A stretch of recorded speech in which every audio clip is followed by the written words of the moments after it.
I watched too many because we're going to keep this short. This is going to be a humble episode, remember?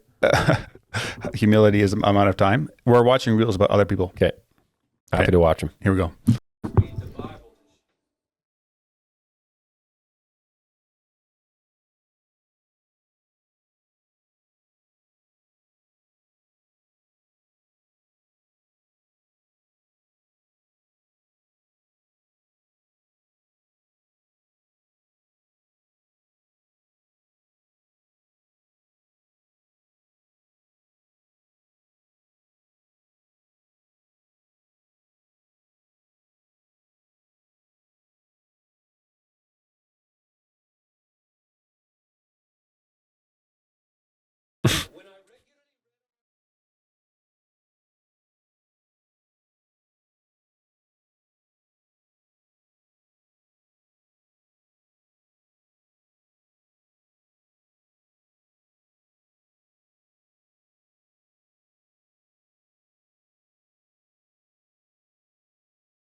Crazy.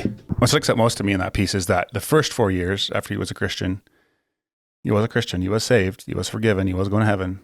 He didn't make any progress in his faith life because he neglected the reading of the word, which I think is wildly common among Christians, believing Christians, that they neglect the Bible. They just barely read it. And the word is God, right? John, first chapter of John, it says that.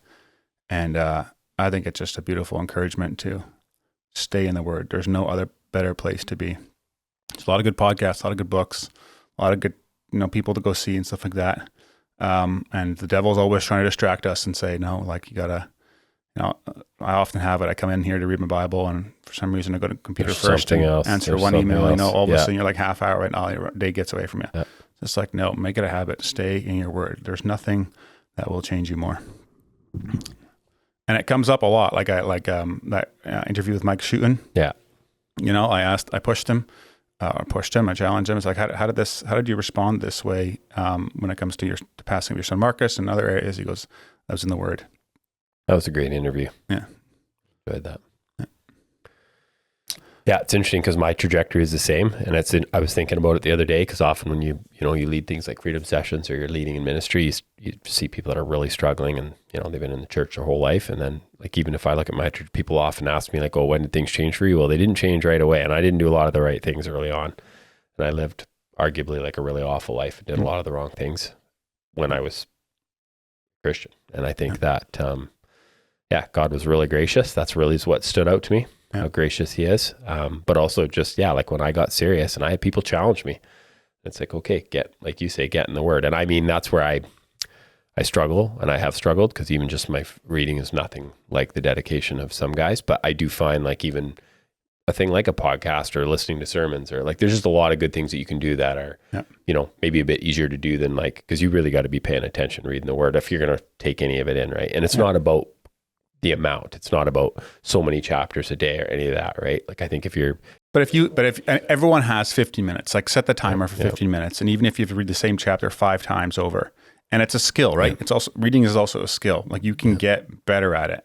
I think, and don't skip Leviticus. That's what he was saying. I mean, that's a tough one. I'll be honest. That would not be my go-to place to. Yeah. That's why I like that 1-year Bible reading plan I have, because it gives you one Old Testament piece, one New Testament piece, a Psalm and a Proverb. So, you're able to keep going. So anyways, on to the next reel.